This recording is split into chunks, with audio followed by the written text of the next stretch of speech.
bonjour à tous. Je suis ravi d'être avec vous ce matin. Je m'appelle Luc Dago, je suis journaliste et responsable éditorial chez Mediaconnect. Mediaconnect, une filiale de l'AFP spécialisée dans les RP qui permet à des journalistes d'accéder efficacement et gratuitement à des communiqués qui les intéressent. Et donc, vous qui nous regardez ce matin, que vous soyez journaliste ou communicant, on est certain chez Mediaconnect que le sujet du jour va vous intéresser, puisqu'on est aujourd'hui avec Elisabeth Moreno. Bonjour Elisabeth. Bonjour Luc Dago, bonjour à toutes et à tous. Merci d'avoir accepté notre invitation. Vous êtes notre invitée ce matin en tant qu'ancienne ministre déléguée. Vous étiez au sein du gouvernement Castex entre 2020 et 2022, avec la responsabilité de l'égalité entre les femmes et les hommes, avec également la responsabilité de la diversité et de l'égalité des chances. Donc c'était un portefeuille important, avec une certaine responsabilité, d'autant que la question de l'égalité femmes-hommes est une grande cause du quinquennat Macron. Vous deviez porter cette responsabilité-là, et en fait, a priori, vous ne deviez pas atterrir dans le monde de la politique, puisque vous venez de l'entreprise. Vous venez précisément de la tech, vous avez occupé de hautes responsabilités dans cet univers-là, puisque vous êtes notamment passé par Dell, vous avez été DG du groupe Hewlett-Packard en Afrique et également PDG de Lenovo France. Donc vous allez nous dire dans un instant qu'est-ce qui fait que vous êtes retrouvé dans cette histoire. Cette galère, diraient certains. Donc aujourd'hui, vous êtes retourné à la vie civile, vous êtes à la tête d'une fondation, vous êtes engagé donc auprès des femmes sur une question d'un point de vue social, je dirais. Pour les femmes. En tout cas, ces 2 ans au sein du gouvernement, ce qu'on peut dire, c'est que ça n'a pas été un long fleuve tranquille. Est-ce que vous pourriez... comment dire, vous allez nous dire dans un instant, et je vais repréciser le contexte de ce webinaire dans un instant, mais vous allez nous dire un petit peu par quelles épreuves vous êtes passé. En tout cas, vous avez tiré des enseignements, je dirais, de ces années passées au pouvoir. C'est le moins qu'on puisse dire. École formatrice. Vous avez tiré des enseignements que vous allez partager avec notre audience ce matin. Et à vous qui nous regardez, je précise donc qu'on est ensemble pour 1 heure, que vous pouvez nous poser des questions dans le chat. On a pas mal de choses à se dire ce matin avec Elisabeth Moreno, donc on va quand même essayer de réserver un petit temps à la fin pour aborder ces questions-là. Elisabeth, vous êtes prête ? Je suis prête, Hugues. Eh bien, Elisabeth Moreno, c'est parti. Donc, comme je l'ai dit, vous venez du monde de l'entreprise et vous êtes retrouvée dans le grand bain de la politique. Est-ce que vous pouvez nous raconter un peu les conditions dans lesquelles vous avez atterri là-dedans ? Eh bien, imaginez, on va revenir en 2020. Cette année-là, il y a quelque chose d'exceptionnel qui s'est passé. La Covid-19 a enfermé la planète tout entière. Je le dis parce qu'il faut se remettre dans ce contexte qu'aucun être humain de notre génération n'avait eu à vivre. Et je vivais à ce moment-là en Afrique du Sud avec ma famille, puisque comme vous l'avez dit, j'étais vice-présidente du groupe Hewlett-Packard pour l'ensemble du continent africain. Et je poursuivais ma carrière de manière tout à fait naturelle. Et donc, j'étais installée à Johannesburg avec ma famille. Et le confinement en Afrique du Sud était assez violent. Donc, ça faisait 3 mois que je travaillais des heures incroyables, comme tous les chefs d'entreprise qui se sont retrouvés dans cette situation du jour au lendemain. Il fallait prendre soin de nos équipes, prendre soin de nos clients, prendre soin de tout cet écosystème qui était en train de s'effondrer.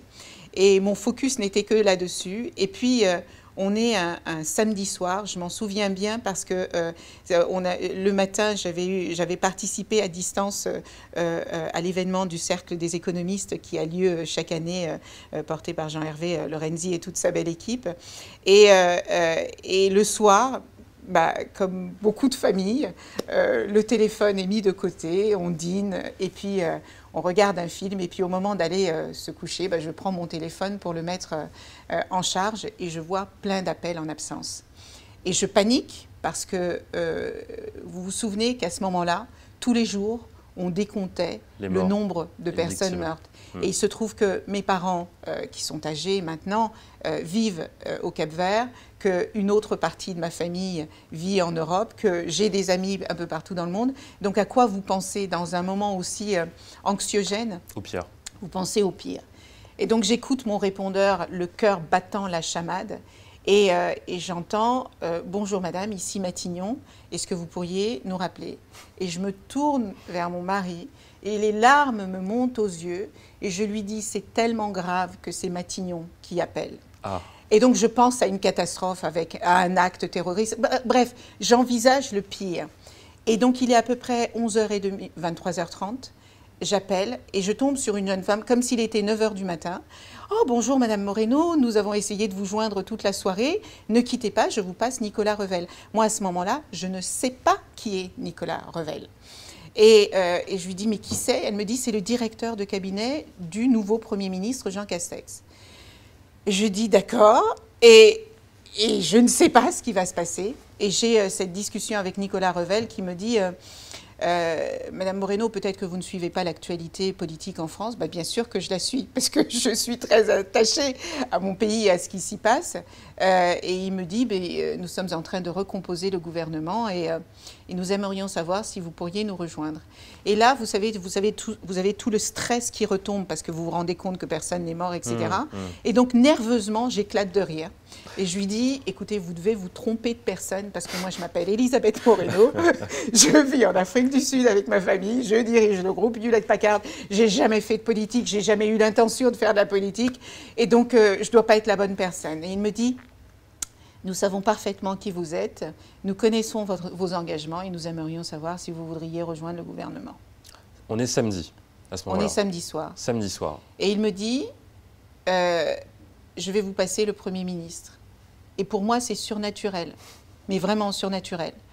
Et il me met en attente et il va chercher le Premier ministre et il revient en me disant, écoutez, il est pris dans un autre appel qui dure un peu longtemps. Est-ce qu'il peut vous rappeler plus tard dans la soirée ou demain matin? Je dis, oui. Il ne peut pas me rappeler plus tard dans la soirée et il me rappelle le lendemain matin à 8h et on passe un certain temps au téléphone. Et il m'interroge sur mes valeurs, sur mon amour pour la France, sur mes convictions. Et à la fin de la conversation, il me dit il serait bon que vous preniez l'avion et que vous rentriez en France. Et là, je lui dis mais je ne peux pas. D'abord parce qu'il n'y a pas d'avion, puisque tous les aéroports sont fermés. Ensuite parce que j'ai une équipe ici. Et ensuite parce que j'ai une famille. Et il me dit oui, mais l'intérêt supérieur de l'État. Moi, j'avais entendu ça à la télévision. Le fameux, oui. Le fameux. Et il me dit, appelez l'ambassadeur de France et il vous aidera. Et donc, le vendredi soir, je suis vice-présidente de Hewlett-Packard Afrique. Et le lundi soir, je suis annoncée au gouvernement. Wow. Et ma vie est transformée. C'est passé quoi, 3 jours finalement? 2 jours. 3 jours, 2 jours, oui. 2 jours. Vous avez été formée avant de... Non, il n'y a pas le temps en fait. J'ai fait des études de droit parce que je voulais devenir avocate. Ensuite, j'ai fait un executive MBA parce que je voulais diriger des entreprises. Et je n'ai jamais été à l'ENA, à Sciences Po. Ce n'était pas mon monde. Donc, c'est comme si vous étiez pris... c'est comme si vous quittiez Mars et que vous arriviez sur Jupiter. Je ne connais aucune des 2 planètes, mais ça me donnerait ce sentiment-là. Je ne connaissais pas le langage, je ne connaissais pas les codes, je ne connaissais pas les règles. Je n'avais absolument aucun réseau politique. C'est vraiment un plongeon dans l'inconnu total. Et 2 mondes totalement hermétiques, totalement différents, avec un mode de fonctionnement totalement différent. Et donc oui, c'est vraiment un plongeon dans le vide. Et vous qui venez du privé, donc qui avez été confronté à ce nouveau monde, qu'est-ce qui vous a frappé quand vous avez été confronté à cet appareil d'État, vous qui venez du monde de l'entreprise qui est si différent apparemment? J'ai été fascinée par la puissance de l'État. J'ai été fascinée par le pouvoir qu'il y a entre les mains des personnes qui dirigent ce pays. Vous savez, quand vous êtes chef d'entreprise, au mieux, quand vous avez 10, 20 millions de clients, vous êtes heureux. Mais vous n'avez pas la responsabilité de leur vie.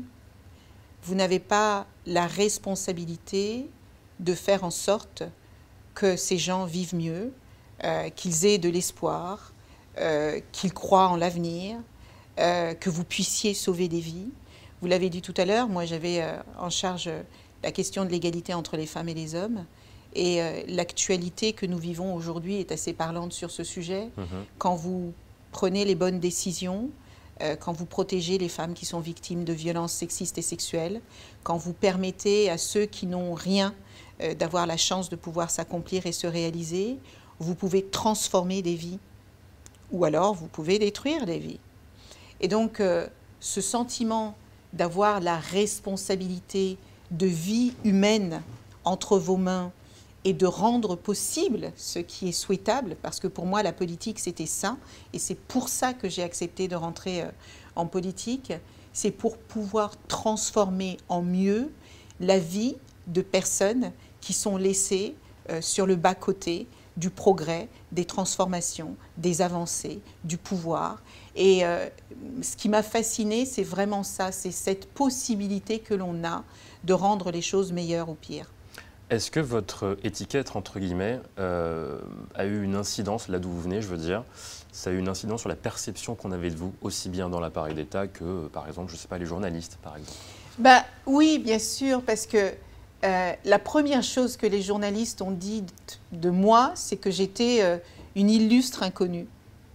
Factuellement, vous, ils ne vous connaissaient pas avant que vous entriez en politique. Mais ça ne veut rien dire que vous êtes une illustre inconnue. Vous pouvez être inconnu du monde politique et être connu du monde technologique. Oui. Vous pouvez être inconnu dans le monde associatif et être connu dans le monde de l'entreprise. Dire de quelqu'un qu'il est un illustre inconnu, c'est prendre un petit bout de ce dont on parle et en faire une universalité. Mais le monde politique, ça n'est pas l'universalité. Et ça, pour moi, c'était assez frappant parce que finalement, ça délégitime quelque part tout ce que vous avez fait auparavant. Et si je suis arrivée en politique, c'est parce que j'avais une histoire derrière moi.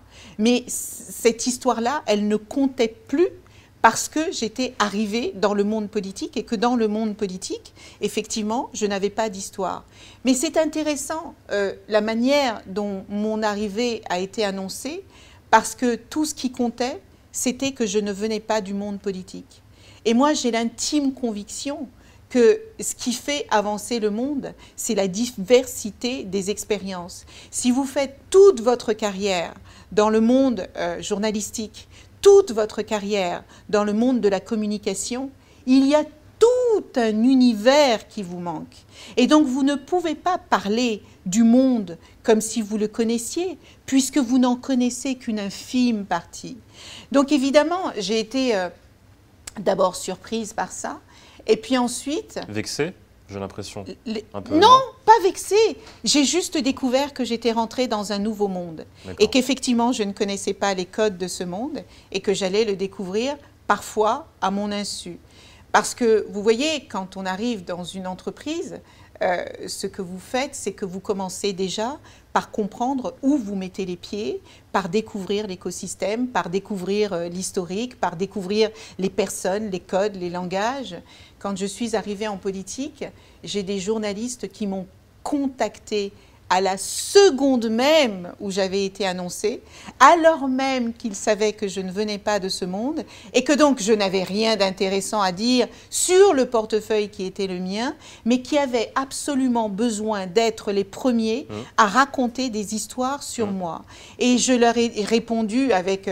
l'expérience qui était la mienne, attendez, je viens à peine d'arriver, laissez-moi prendre connaissance de l'environnement dans lequel je suis et je vous parlerai quand j'aurai des choses à dire. Et j'ai des journalistes qui m'ont dit, si vous ne nous répondez pas, on écrira sans vous. Et j'ai réalisé qu'on allait raconter mon histoire à mon insu. Et un matin, la semaine même où je suis rentrée au gouvernement, ma petite sœur m'appelle paniquée pour me dire...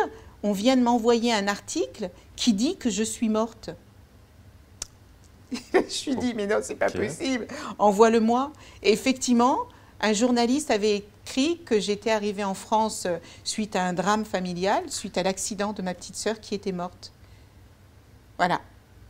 C'est comme ça que que j'ai découvert ce que la communication aurait comme impact dans la vie que j'allais avoir dans la politique. Et c'est extrêmement violent parce que vous vous rendez compte que les choses vont totalement vous échapper et que des personnes pourraient raconter des choses sur votre vie qui seraient vraies ou fausses, mais qu'elles vous échapperaient complètement et que, en plus, un choix personnel que vous avez fait pourrait avoir un impact terrible sur votre famille.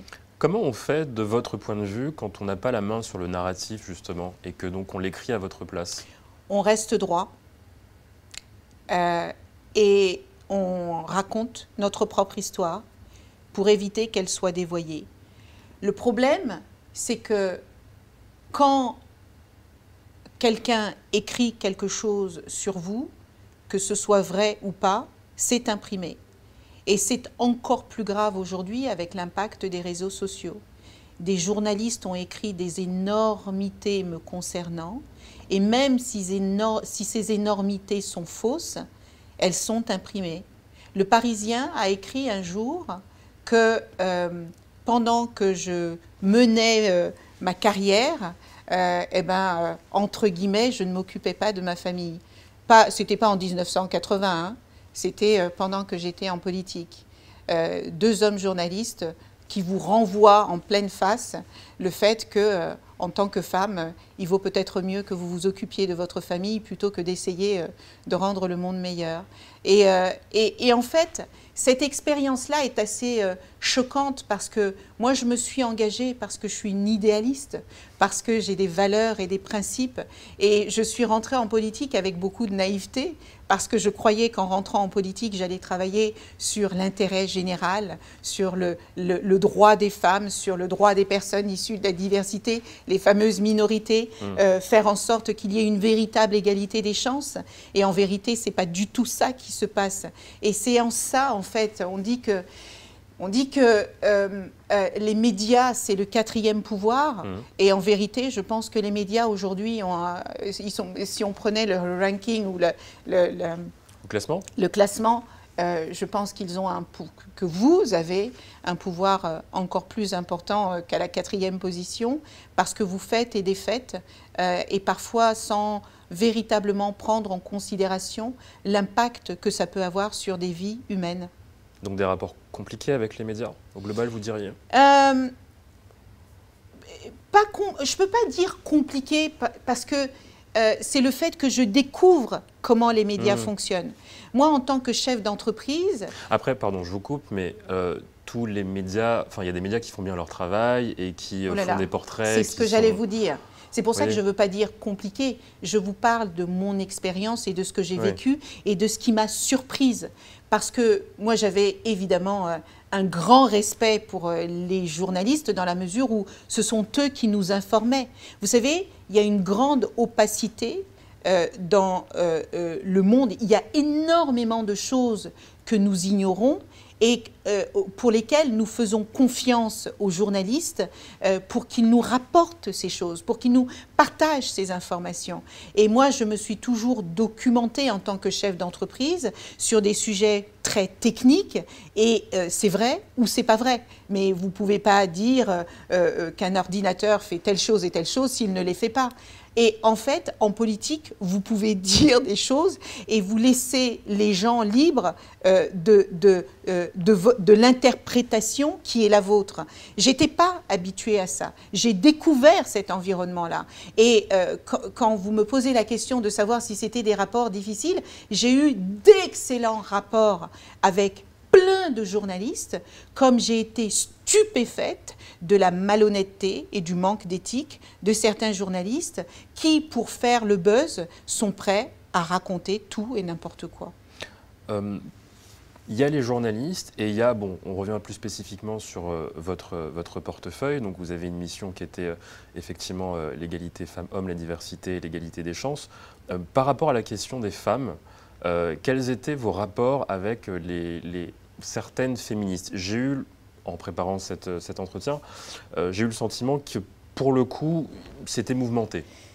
En fait, ce qu'il faut savoir, c'est que le féminisme est un mouvement politique. Et comme tous les mouvements politiques, vous avez toutes les colorations possibles et imaginables. Les personnes, et ça aussi, ça a été une surprise, mais gardez à l'esprit que moi, j'étais en apprentissage. Moi, je fais partie de ces femmes. Moi, je suis partie de tout en bas de l'échelle. Je suis quelqu'un issu des classes populaires.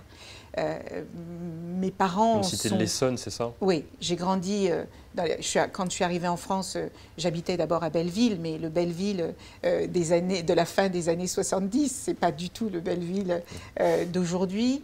Ensuite, j'ai grandi dans les cités du 91, où j'ai grandi avec beaucoup de joie, beaucoup de bonheur, avec beaucoup de diversité autour de moi. J'ai pas ma condition modeste ne m'a pas empêché de vivre une vie heureuse. Ça n'a pas été un poids. Il y a eu beaucoup de drames dans ma vie, dans ma famille, mais comme il y a beaucoup de drames dans beaucoup de familles, et je n'ai pas porté ça comme un fardeau. C'est ce qui m'a construit, c'est ce qui m'a renforcé. Et donc, quand je suis arrivée avec mon histoire. Et avec mes croyances et avec mes convictions. Et j'avais la conviction que les femmes devaient se soutenir dans les combats du féminisme, parce que quand je rencontrais des femmes qui me disaient « Oh, j'aime beaucoup ce que vous faites, madame, mais moi, je ne suis pas féministe. » Et je disais « Mais qu'est-ce que ça veut dire pour vous qu'être féministe ?» Parce que pour moi, être féministe, c'était simplement souhaiter que les femmes, que les filles aient les mêmes chances, les mêmes opportunités de réussir, de s'épanouir, de se développer que les garçons ou que les hommes. Donc c'était ça mes combats. Et de voir des femmes qui étaient en politique et qui se disaient féministes et qui donc disaient qu'elles défendaient les droits des femmes, m'attaquer parce que j'avais dit il ne faut pas faire de l'égalité entre les femmes et les hommes une guerre des sexes, et que en tant que chef d'entreprise, j'avais dit un jour, vous savez, il faut laisser, je connais le monde de l'entreprise. J'ai vécu 20 ans dans le monde de l'entreprise. Je suis rentrée par la petite porte, j'ai grimpé les escaliers un à un pour passer d'un poste de collaboration de personnes qui exécutaient jusqu'aux postes les plus stratégiques de direction. Et je sais combien le monde de l'entreprise est difficile. Et je suis dans une école de commerce et une jeune femme m'interroge et me dit « Mais qu'est-ce que vous pensez des relations entre les femmes et les hommes ?» Et je lui dis « Mais c'est extrêmement important parce que les entreprises ont besoin des femmes, elles ont besoin des hommes. Mais je ne veux pas que quand on se retrouve à la machine à la café, on se regarde en chien de faïence et on n'ose plus rien dire, ne plus se parler, parce qu'on a peur de ce que l'autre va interpréter, alors qu'on a besoin de travailler les uns avec les autres. » Et les premières femmes qui m'ont attaquée, et donc d'abord c'était des femmes, et elles m'ont attaquée sur quelque chose qui pour moi était juste une question de bon sens. Bon, eh ben, j'ai découvert comment fonctionnait le monde de l'entreprise et le monde politique par rapport au monde de l'entreprise. Et je me suis dit qu'il fallait que je le prenne en considération parce que ça pourrait avoir un impact néfaste sur mon action politique et que je ne voulais pas qu'on critique davantage ce que j'ai pu dire quand j'étais dans un monde différent de celui de la politique et que ça freine mon engagement sur les sujets que j'allais porter. Bon, bah, il faut accepter. Vous savez, quand vous arrivez dans un monde qui n'est pas le vôtre, vous n'avez pas à avoir la prétention de changer les règles. Vous faites avec et vous marchez, vous apprenez en marchant. Il y a eu effectivement cette ancienne histoire qui a été déterrée à votre arrivée. Et toujours sur vos rapports avec certaines féministes et associations féministes, il y a une polémique pendant votre mandat qui a surgi par rapport à une phrase que vous avez prononcée. C'était par rapport à votre objectif de réduction des féminicides. Oui. Ça aussi, c'est de la communication. Oui. Par rapport à votre intention. Et cette expression que j'ai apprise aussi en politique, il faut que ça sorte droit. Moi, je ne savais pas ce que ça voulait dire que ça sorte droit. Moi, j'ai toujours parlé avec mes tripes, avec mon cœur, avec mes convictions et avec ma spontanéité. Il ne faut pas avoir de la spontanéité en politique. Il faut tout préparer. On reproche aux politiques aujourd'hui d'avoir des éléments de langage, mais pourquoi les politiques ont des éléments de langage? Parce que s'ils disent un mot de travers ou un mot qui est sorti de son contexte, plutôt que de parler du fond du sujet, on va commenter pendant des heures et des semaines et des mois et des années un mot que vous avez dit en y pensant et qui va jouer contre vous. Moi, les féminicides, il faut juste rappeler que tous les 3 jours dans notre pays, tous les 2-3 jours, il y a une femme qui meurt sous les coups de son conjoint ou de son ex-conjoint. Et j'avais ça, j'étais obnubilée par cette idée que, en fait, je m'étais donné 2 missions en arrivant au gouvernement. La première, c'est protéger les femmes contre les violences sexistes et sexuelles. Et la deuxième, c'était donner la possibilité aux femmes de pouvoir s'accomplir professionnellement. Et j'ai dit, si j'arrive à réduire les féminicides à 10, parce qu'on était à 170 à cette époque-là. Vous voyez, partir de 170 et arriver à 10, pour moi, n'oubliez pas que j'arrive avec mon état d'esprit du monde de l'entreprise. Donc, je m'étais fixé un objectif totalement irréaliste, parce que vous le voyez bien, on est en 2024 et malgré toutes les lois qui ont été votées pour protéger les victimes et leurs enfants, en fait, on est encore très très loin du compte. Mais j'ai dit que je pourrais mourir tranquille si j'arrivais à réduire le nombre de féminicides. C'était ça mon objectif. Mais comme vous êtes en politique et que vos opposants n'attendent qu'une occasion, c'est de prendre quelque chose que vous avez dit pour vous enterrer, eh bien les gens s'en sont saisis et ont dit tout ce qu'ils ont dit. Mais je n'ai pas de regret parce que mon objectif de départ, il restait celui-là. Mon objectif de départ, et vous l'avez dit, c'était la grande cause du quinquennat, et je pensais que j'aurais tous les moyens du ministère de la Justice, du ministère de l'Intérieur, de l'Éducation, de la Santé, pour que collectivement on travaille à cette réduction et on n'y est pas arrivé. Ouais. Mais je n'ai pas de regrets. Vous savez pourquoi? Pas parce que je veux bomber le torse et dire j'ai tout bien fait. Je me suis plantée sur plein de choses, mais mon ambition, mon objectif était sincère et donc je ne regrette pas. Ce que je regrette, c'est de ne pas avoir su comment les mots pouvaient être tordus et distordus et comment ça pourrait être utilisé contre mon action politique. Mais si je devais le refaire, je redirais que l'objectif de la femme ou de l'homme qui sera en charge de ces sujets dans le gouvernement Barnier devra avoir comme objectif de réduire le nombre de féminicides dans notre pays. Selon vous, c'était un faux pas de communication de votre part? Non, oui, c'était un faux pas, mais parce que je ne connaissais pas les règles. Et parce que, encore une fois, je suis arrivée le lundi, on me nomme au gouvernement le lundi, et le lendemain, je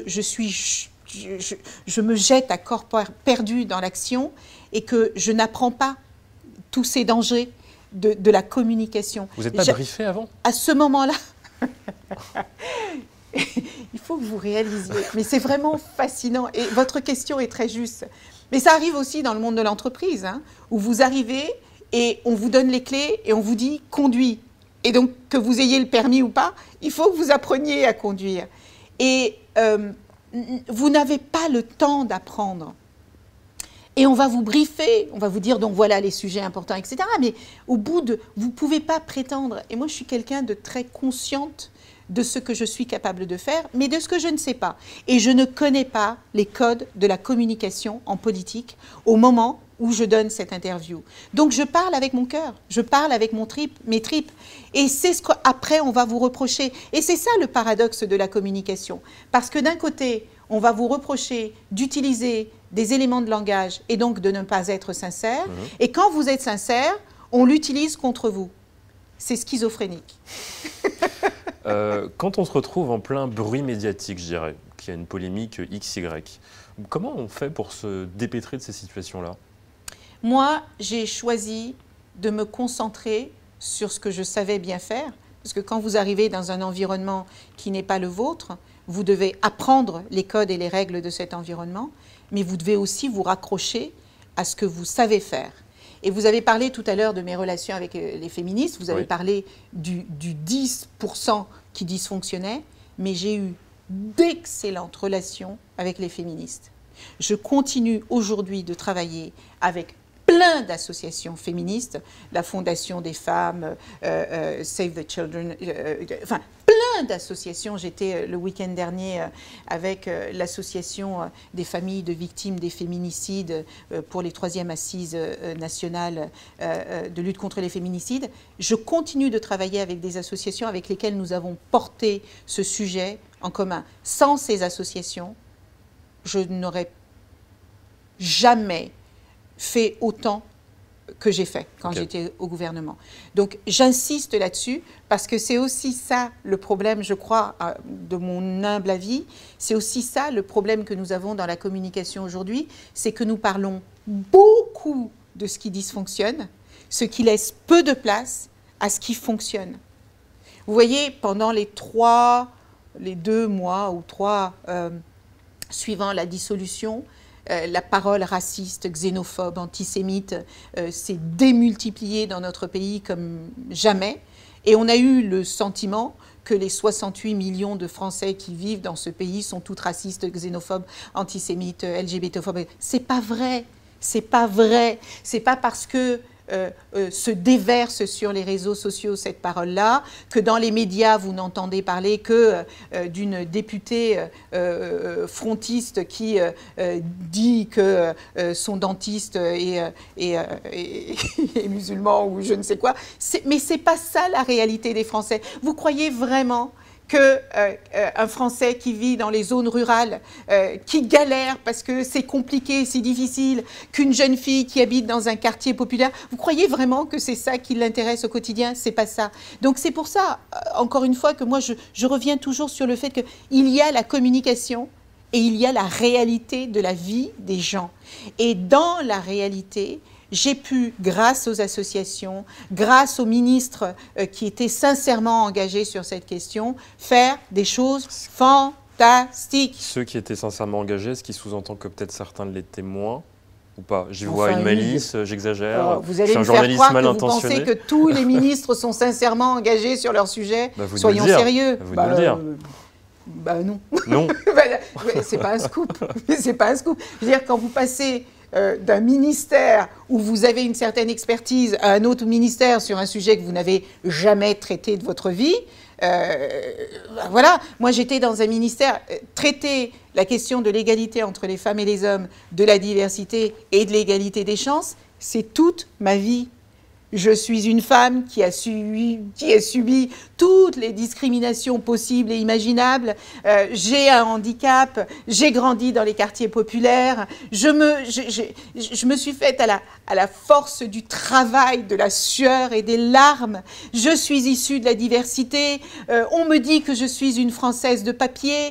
Mes parents sont d'origine modeste et donc j'ai défié toutes les statistiques pour arriver là où je suis. Donc quand je vous parle d'égalité femmes-hommes, de diversité et d'égalité des chances, je sais ce dont je vous parle. Mais j'ai rencontré des ministres qui connaissaient leur sujet que d'un point de vue théorique.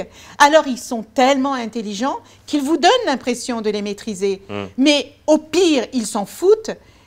Au mieux, le sujet les intéresse, mais ils ne l'ont pas vécu. Si vous êtes un ministre de la ville et que vous n'avez jamais mis les pieds dans un quartier populaire, dans une zone rurale, même si vous êtes la femme ou l'homme la plus intelligente du monde, il y a des sujets que vous ne pouvez porter que parce que vous les avez vécus. Et j'ai vu des ministres porter des sujets qu'ils ne connaissaient pas. Je ne te demanderai pas des noms, vous ne me répondrez pas, évidemment. Évidemment que je ne vous répondrai pas. Mais voilà. J'ai appris en politique ce que c'était que la communication et je ne suis pas venue ce matin vous voir pour faire du buzz. Je suis venue vous voir pour parler de mon expérience en espérant qu'elle soit utile à faire avancer les choses. Maintenant, je voudrais vous citer, justement, vous nous direz un peu plus sur peut-être vos rapports au sein du gouvernement. C'est la chute d'un papier de Libération qui est consacré à votre bilan, qui dit « Elisabeth Moreno restera certainement comme celle qui a voulu bien faire sans pouvoir dépasser les entraves qui la retenaient ». Qu'est-ce que vous en pensez? Alors d'abord, j'ai fait plein de choses. Je ne suis restée que 2 ans au gouvernement et 2 ans pendant la Covid-19, 2 ans pendant lesquels, même si l'égalité femmes-hommes a été pendant le premier quinquennat et le deuxième érigée en grande cause pour le président de la République, il y avait quand même une crise, une pandémie qu'il fallait gérer et donc il y avait beaucoup de priorités dont les féminicides, parce que pendant la Covid, quand vous êtes enfermé avec une personne violente, vous connaissez tout ça, et les enfants, et les chiffres, etc. Mais il y a plein de choses qui ont été faites. Mais vous savez, j'ai travaillé sur la PMA pour que toutes les femmes, qu'elles soient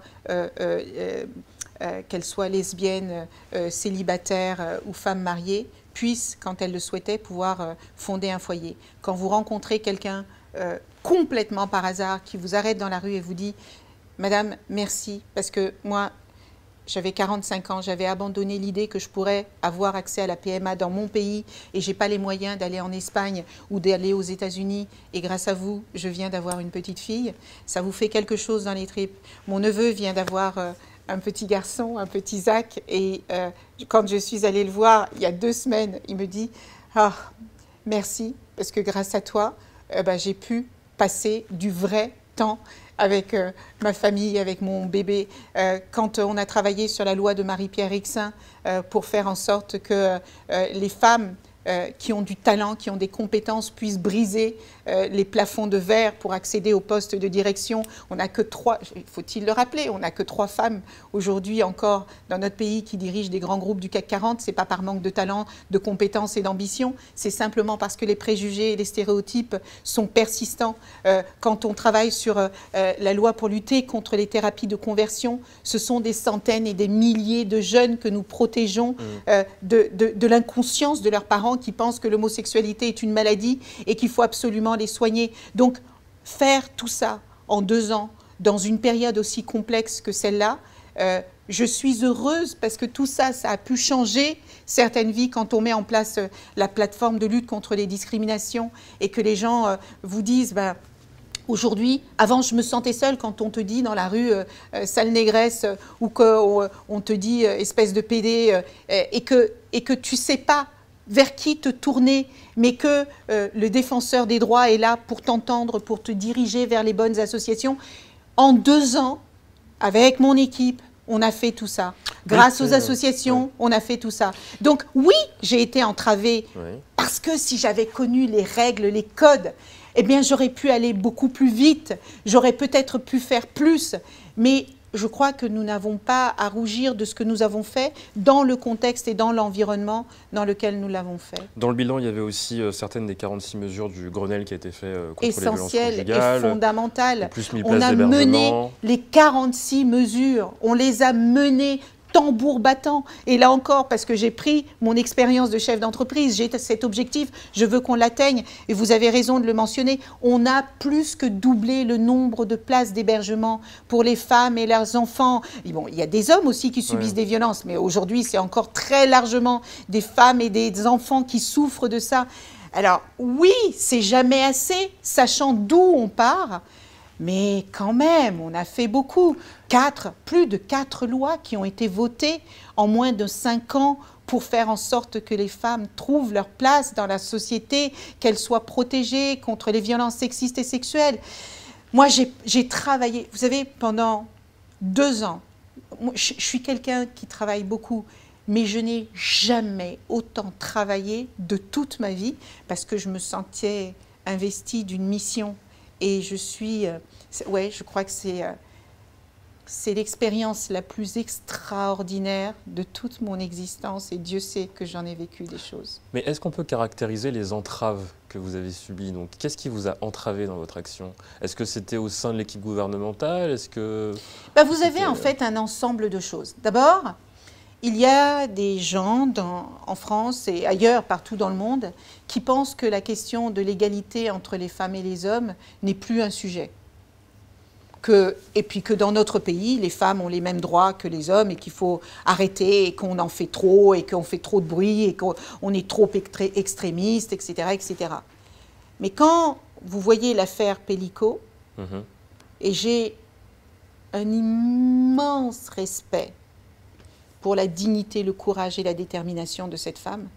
Vous vous rendez bien compte que quand 50 hommes vont violer une femme inconsciente et qui vous disent « je sais pas, moi je croyais que c'était un trip entre son mec et elle »,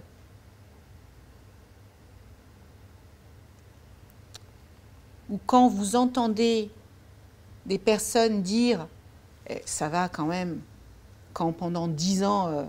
elle subit ça et elle ne se rend pas compte de ce qui lui arrive. » Mais en fait c'est le procès de qui? De Dominique Pellico ou de Gisèle Pellico, dont on a la preuve qu'elle a été sous emprise chimique. Vous voyez bien qu'il y a un problème dans la manière dont on voit les femmes. On n'a pas besoin d'aller jusqu'en Afghanistan. Dans notre propre pays, aujourd'hui, il y a des filles qui ne peuvent pas s'habiller comme elles le souhaitent sans qu'on les traite de putes. Il y a des jeunes femmes qui ne peuvent pas faire le métier dont elles rêvent parce que certaines personnes vont penser qu'elles savent mieux qu'elles ce qu'elles doivent faire. Parce que la charge mentale, qu'on le veuille ou non, elle pèse encore sur les épaules des femmes. Parce qu'il y a encore 20% d'écart salarial entre les femmes et les hommes. Et on va vous dire, mais n'importe quoi, si tu prends ça, ça. Mais on s'en fout, parce que même si c'est que 2%, c'est pas juste que vous fassiez les mêmes études, que vous travailliez le même nombre d'heures, que vous ayez les mêmes responsabilités, et que rien que parce que vous avez un sexe différent dans votre culotte, on ne vous donne pas les mêmes possibilités de réussir. C'est absurde. Donc ça, déjà, de ce changement de mentalité qui est civilisationnel, c'est une entrave en soi, parce que quand vous portez un sujet dont beaucoup de personnes pensent que ce n'est pas un sujet, ben déjà c'est une première entrave. La deuxième entrave, c'est que vous avez des gens qui n'ont pas envie que les questions de diversité avancent dans notre pays, parce que elles sont convaincues que quand vous êtes une minorité, vous ne pouvez pas avoir les mêmes droits humains que la majorité. Donc, si vous êtes noir, si vous êtes en situation de handicap, si vous êtes senior, en fait, non, vous n'allez pas avoir les mêmes droits. Je vous prenais l'exemple de la PMA tout à l'heure. Il a fallu 10 ans, entre la loi qui donnait aux femmes en couple le droit d'avoir accès à la PMA et les femmes célibataires ou lesbiennes d'y avoir droit. 10 ans. Mais pourquoi? Est-ce que ça veut dire que quand vous êtes une femme lesbienne ou une femme célibataire, vous n'avez pas le droit de fonder une famille? Mais sur quelle idéologie repose ce genre d'injustice? On a pléthore de statistiques qui montrent qu'aujourd'hui, on m'a toujours dit « Oh, mais vous êtes un merveilleux modèle de réussite républicaine. » Oui, mais je ne veux pas être l'arbre qui cache la forêt. Il y a encore tellement de gens qui ont du talent, qui ont de l'envie, qui ont de la motivation, mais parce que leurs parents n'ont pas les moyens de leur payer un studio proche de l'université dont ils rêvent, eh bien, ils devront arrêter leurs études et elles devront abandonner leurs rêves et leurs ambitions parce qu'elles ne sont pas nées du bon côté financièrement. Mais ça, puisque nous sommes le pays des droits de l'homme, ça ne devrait même plus exister. Mais plus nous subissons de crises, plus nous avons peur de l'autre, plus nous nous replions et plus nous nous crispons sur nos droits et nous faisons en sorte que d'autres n'aient pas les mêmes. Et je n'avais jamais autant pris conscience que quand j'ai fait de la politique, de la dangereuse manière dont les politiques se saisissent des injustices et des inégalités pour en faire des idéologies pour pouvoir exister. Le Front National n'existerait pas s'il ne chevauchait pas depuis des décennies sur la question de l'immigration. Imaginez le Front National sans l'immigration. Que leur reste-t-il? Alors à ceux qui vont me dire c'est plus le Front National, c'est pas comme ça que ça s'appelle, c'est pas une question de nom, c'est une question de principe, de valeur. Parmi les entraves, est-ce que je me posais la question de si la solidarité gouvernementale jouait vraiment au sein donc, du gouvernement et si ça ne faisait pas partie des éventuelles entraves. L'impression que, bon, au jeu peut-être des trajectoires des uns et des autres. Vous savez, moi, je reviens à mon expérience avant d'arriver en politique. Le rôle d'un chef d'entreprise, c'est de faire fonctionner une équipe. Pour moi, le mot « équipe » a du sens. Ça veut dire que tout le monde est aligné sur un objectif commun qui dépasse les intérêts personnels. Politique, c'est compliqué. Mais je suis arrivée avec cette idée. Et quand on me parlait de solidarité gouvernementale, pour moi, c'était ça. C'était que vous aviez un nombre de personnes réunies autour du Premier ministre qui devaient porter les mêmes objectifs communs dans l'intérêt d'un pays. Je vais préciser ma question très concrètement. Donc vous avez succédé à Marlène Schiappa, à votre poste de ministre délégué. Pendant que vous étiez en poste, elle était ministre à la citoyenneté, c'est ça, à la citoyenneté, déléguée à la citoyenneté. Sauf qu'à plusieurs reprises, en fait, elle est allée sur des sujets qui n'étaient plus de son périmètre, mais du vôtre. Par exemple, la création des quartiers sans relou, qui étaient censés répondre à la lutte contre le harcèlement de rue. Typiquement, c'est un exemple parmi d'autres, j'imagine. Un ministre qui empiète sur vos plates-bandes, comment est-ce que vous vivez ça? Vous savez, ça arrive partout, tout le temps. Sauf qu'en politique, c'est plus visible qu'ailleurs. Dans une entreprise, vous arrivez, vous prenez un nouveau job, et la personne qui quitte ce job, si elle est encore dans l'entreprise, n'a pas choisi de quitter ce job. Et il y a une certaine frustration, et donc à chaque fois qu'elle peut venir faire quelque chose sur ce qu'elle portait auparavant, elle va le faire. J'ai vu ça dans le monde de l'entreprise, et j'ai appris que la meilleure manière de passer au-dessus de cet obstacle, c'est de vous concentrer sur votre action. Et c'est ce que j'ai fait.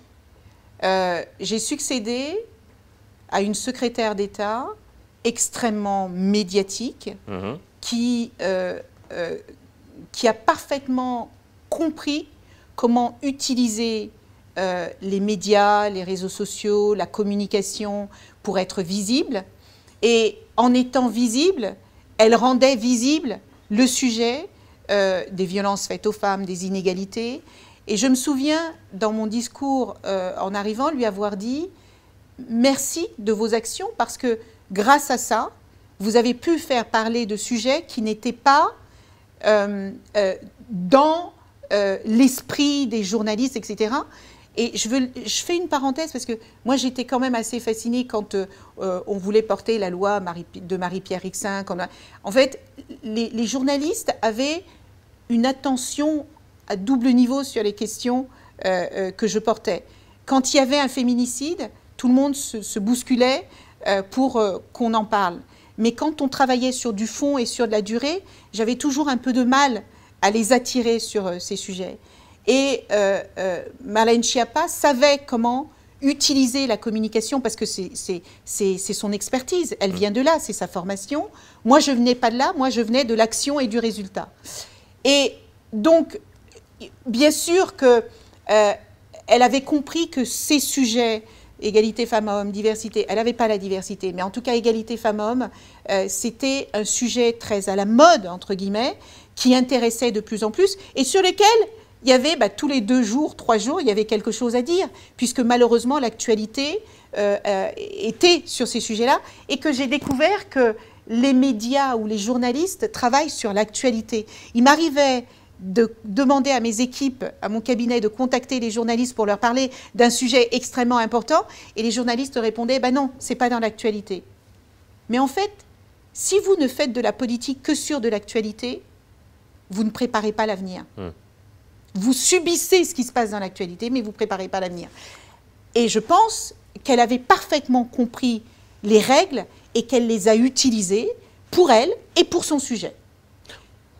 Moi, j'ai utilisé ce que je savais faire, j'ai travaillé avec les associations, j'ai travaillé avec les entreprises, parce qu'on avait un peu oublié les entreprises sur ces sujets de l'égalité femmes-hommes, diversité, égalité des chances, parce que sans les entreprises, ces sujets-là ne peuvent pas avancer dans la société. Les entreprises ont une force de frappe extraordinaire, et c'est pour ça d'ailleurs que je me suis engagée dans la campagne « Les entreprises s'engagent », parce qu'elles ont un rôle essentiel à jouer sur les sujets sociaux, sociétaux et environnementaux. Eh bien, je ne vais pas me battre contre quelqu'un sur son terrain de prédilection. Je vais me battre avec mes forces, avec mon écosystème, avec mon réseau, pour faire avancer les sujets et avoir des résultats. Et c'est exactement ce que j'ai fait. On parlait de narratif un peu plus tôt dans la discussion. Le fait que donc Marlène Schiappa, effectivement, insufflait un certain tempo médiatique, ou en tout cas se mettait au diapason de ce tempo médiatique, ça fait qu'elle a toujours quelque chose à raconter. Ouais. Ça fait qu'elle existe. Et donc ça fait que c'est elle qu'on retient. Et donc à la fin, peut-être que certains politiques pourraient se laisser tenter par cette méthode-là pour exister, puisqu'à la fin, c'est eux qu'on va retenir et c'est eux qui vont progresser dans leur carrière politique, vous voyez. Mais vous avez parfaitement raison, et je pense que c'est pour cela qu'aujourd'hui, il y a une déconnexion totale entre la vraie vie des gens, les vrais problèmes auxquels ils sont confrontés, les vraies difficultés auxquelles dont ils attendent que les politiques résolvent, et la réalité de ce qui se passe en politique. Je pense que les politiques aujourd'hui passent tellement de temps, certains, pas tous, attention, hein, il ne faut pas généraliser, mais ça demande beaucoup d'énergie d'être tout le temps visible dans les médias.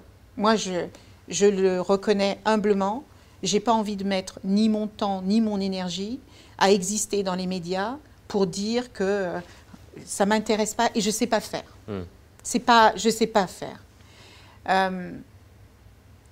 On m'avait dit qu'en quittant la politique, on m'oublierait. Comme si le seul objectif des politiques, c'est qu'on ne les oublie pas. Qu'ils existent. Et qu'on fasse en sorte qu'ils existent. Mais moi, j'ai eu une vie avant la politique et j'ai fait des choses avant la politique. Et je sais qu'on peut exister sans exister dans les médias, les réseaux sociaux en permanence, etc. Mais en fait, tout dépend de l'objectif que vous vous fixez personnellement. Je ne serais jamais arrivée au gouvernement si ça ne faisait pas 30 ans que je me battais sur les questions égalité femmes-hommes, diversité, égalité des chances. Depuis que j'ai 17 ans, je suis dans le monde associatif et je porte ces sujets-là à bras-le-corps. Mon objectif, ça n'a jamais été d'exister et de faire du buzz autour de moi. Ça ne m'intéresse pas. Donc chacun a son propre objectif. Et moi, mon rêve, mon rêve, c'était de faire en sorte que la situation des femmes aille mieux, que la diversité soit accueillie dans notre pays comme une richesse plutôt que comme un problème, que les jeunes et les parents qui ne croient plus en l'égalité des chances d'y croire à nouveau. C'était ça ma boussole. Exister dans les médias, créer du buzz autour de moi, faire en sorte qu'on parle de moi, c'était pas ça qui m'intéressait. Et d'ailleurs, si j'avais pu éviter, ça m'aurait fait grand bien, parce que vous pouvez pas imaginer, parce qu'il y a beaucoup de bienveillance, mais il y a aussi beaucoup de malveillance en politique et surtout les gens qui sont contre vous, parce que vous réalisez que finalement, quand vous êtes en politique, c'est pas de vous dont il s'agit. Il s'agit de ce que vous représentez. Et donc, à partir du moment où je rentre dans le gouvernement de Jean Castex, je deviens une macroniste. Et ce n'est pas moi qu'on déteste. Tous ceux qui détestent la Macronie vont détester Elisabeth Moreno parce qu'elle est dans la Macronie. Vous voyez ces raccourcis-là. Il faut apprendre à faire avec parce que vous n'avez pas le choix. Vous ne pouvez pas imaginer les gens qui parlaient de moi en disant la cyclope. La cyclope. La cyclope. La cyclope parce que j'ai un handicap et que j'utilise ma mèche pour cacher mon œil. Et donc on me dit, et les gens qui disent mais elle est moche, elle ne peut pas relever. Mais, oh là là, si ce qu'on attendait de moi quand j'étais ministre, c'était d'être belle, pouponnée, être bien coiffée, bien maquillée, bien habillée. Enfin, c'est pas comme ça que je voyais mon rôle. Quel type de personnes disaient ça? Quelles responsabilités elles avaient? Enfin, c'est de qui vous parlez? En gros, encore de métier, je veux dire. Encore de métier? Oui, c'est qui? C'est des journalistes, c'est des politiques? Non, c'est pas les journalistes. Conseillers en com Je sais pas. Et je m'en fous, en fait. C'est tellement absurde et tellement stupide que ça m'intéresse pas. Et c'est pour ça que je vous dis, quand vous ne savez pas, quand vous perdez pied, raccrochez-vous à ce en quoi vous croyez, accrochez-vous à vos actions, accrochez-vous à vos résultats et continuez d'avancer. Donc il est possible quand même de poursuivre son action quand son prédécesseur ne lâche pas la main. Mais bien Je parle en politique sûr. comme ailleurs, hein, évidemment. Mais votre prédécesseur fait ce qu'il veut. C'est sa vie, c'est ses ambitions, ce sont ses projets. Chacun a ses propres objectifs. Moi, je ne suis pas là pour me préoccuper des objectifs, des intentions, c'est pas ça. Mon sujet, c'est qu'est-ce que moi je fais. Et en fait, j'ai toujours dit à mes équipes, à mes collaboratrices et collaborateurs, vous ne pouvez pas tout contrôler. Il y a plein de choses qui vont vous échapper. Donc mettez votre énergie, votre force, vos compétences, votre savoir-faire sur ce que vous contrôlez et cherchez du résultat à ce niveau-là. C'est ce que j'ai fait et c'est pour ça qu'aujourd'hui, je n'ai pas à rougir du travail acharné avec les moyens dont je disposais et dans un contexte si particulier que ces 2 années pour faire ce que je pouvais faire. On arrive bientôt à la fin de l'entretien. J'avais une question quand même sur les éléments de langage dont vous parliez. Vous disiez un peu plus tôt que c'était quand même parfois nécessaire. Et en même temps, on pourrait dire, il y a certaines émissions qui font ça très bien, de mettre bout à bout certains éléments de langage des ministres. On se rend compte qu'ils disent tous la même chose au mot près sur tous les plateaux. Et ça crée un effet dévastateur dans l'opinion, sur la perception de l'opinion vis-à-vis des politiques, sur le fait que, en fait, ils délivrent leurs éléments de langage. Et donc, il y a ce procès de facto qui est fait en insincérité. Est-ce que vous comprenez aussi le revers de la médaille, quelque part, de ces éléments de langage? Mais c'est le paradoxe dont je vous parlais tout à l'heure. On disait de moi que j'apportais une certaine fraîcheur et que j'étais très sincère, très authentique sur la manière dont je portais mes sujets. Ça a joué pour moi et ça a joué contre moi.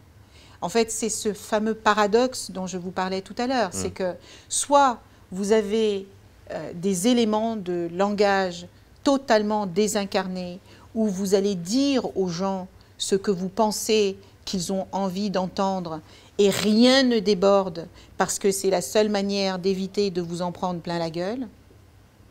Tout est cadré au centimètre près, il ne faut pas que ça déborde, et dans ce cas-là, ça ne peut pas être vrai, puisque ce sont des mots. Camus disait « Mal nommer les choses, c'est ajouter au malheur du monde ». Pardon, quand on dit quand on utilise, vous savez, ces jolis mots pour atténuer la force de certaines réalités, quand vous dites vulnérable au lieu de dire qu'une personne est malade ou qu'elle a un handicap, quand vous dites agent de service au lieu de dire femme de ménage, quand vous dites, vous savez, tous ces mots qui enrobent comme un paquet cadeau certaines situations, rendent la réalité invisible, irréelle. Quand vous êtes issu des quartiers les plus pauvres de France, dire juste quartier populaire, ça ne raconte pas la réalité de ce que vous vivez. Et je crois effectivement que ces éléments de langage sont totalement contre-productifs en politique parce qu'ils ne parlent pas de la réalité de ce que les gens vivent au quotidien, chez eux, dans leur maison, dans leur ville, dans leurs écoles, dans leur quartier, etc., etc. Et c'est pour ça qu'on a besoin de la communication, parce que le rôle d'un politique, c'est aussi de parler à tout le monde et de trouver les mots qui font que chacun et chacune va se reconnaître là-dedans. Mais vous avez raison, quand on met bout à bout les messages politiques et qu'on voit que en 1980, on dit la même chose qu'en 2024, alors que le monde a totalement changé, ça veut bien dire qu'il y a un problème. Quand on fait des meetings politiques qui sont calibrés pour la télévision, parce que ce qui compte, c'est pas ce qui se passe exactement à ce moment-là, c'est est-ce que les images vont raconter ce qu'on a envie de raconter. Quand vous sortez un mot de son contexte et que vous le mettez à côté d'un autre mot et que vous le faites tourner sur les réseaux sociaux, ça ne raconte plus du tout les mêmes histoires. Et donc, on sort de la réalité pour entrer dans un monde virtuel et ça donne le sentiment aux gens qu'on ne parle pas d'eux, mais de quelque chose qui n'existe pas. Je vais prendre, pour terminer, une question qui est posée dans le chat. On en a eu plusieurs. Média Training, vous avez répondu sur la préparation, donc on ne va pas revenir là-dessus. On a une question. À vous entendre, il y a deux mondes, celui des politiques, celui de la communication et des ambitions, et celui des personnes ancrées dans le réel. Quelle conciliation possible entre les deux univers? Je crois qu'il n'y a pas que deux mondes, en fait. Il y a plusieurs mondes qui vivent en parallèle. Parce que moi, j'ai découvert que le monde politique était un monde à lui seul. J'ai l'un de mes conseillers, d'ailleurs, qui disait, vous savez, Madame la Ministre, le monde politique est un monde darwinien. Darwinien. Ouais. Et je me suis toujours posé la question de savoir comment ces femmes et ces hommes qui étaient élus, choisis pour représenter un peuple et prendre soin de ce peuple, comment, en étant aussi violents, où est-ce qu'ils trouvaient l'énergie de s'occuper de ce pourquoi ils ont été choisis? Quand vous êtes dans le monde de l'entreprise, c'est un autre monde. Quand vous êtes dans le monde de l'activisme, du militantisme, c'est encore un autre monde. Quand vous êtes dans le monde des jeunes, c'est encore un autre monde. Quand vous êtes dans le monde des vieux, c'est un autre monde. Et je crois, en tout cas c'est ce que je pensais, que justement le politique est là pour concilier ces différents mondes et créer des ponts entre des mondes qui ne se connaissent pas, qui ne se parlent pas et qui donc ne peuvent pas co-construire. Mais si le politique met beaucoup d'énergie, vous voyez, quand on voit ce qui se passe aujourd'hui dans la construction du gouvernement qui est en cours, comment c'est possible qu'en 12 jours, on ne soit pas capable de construire un gouvernement de coalition qui parle à toute la France et qui répondent aux résultats des urnes. Ça amène forcément des doutes sur le bon fonctionnement de nos démocraties. Donc, je crois que le politique n'est pas là pour rajouter de l'huile sur le feu. Il n'est pas là pour utiliser les idéologies et nous diviser. Les politiques sont les seuls qui ont la possibilité et la capacité de concilier des mondes qui semblent à première vue irréconciliables. Les politiques sont là pour répondre à des enjeux collectifs essentiels pour notre avenir. Mais quand on voit ce qui se passe aujourd'hui, on a l'impression qu'ils mettent plus d'énergie à s'agripper au pouvoir qu'à porter la mission qui est la leur. Donc c'est pour ça, moi je suis quelqu'un de fondamentalement optimiste et je crois qu'on arrive à la fin d'un cycle politique. D'ailleurs, quand on voit toutes les crises auxquelles on est confronté, on arrive à la fin d'un fonctionnement sociétal qui est à bout de souffle et qui manque d'oxygène.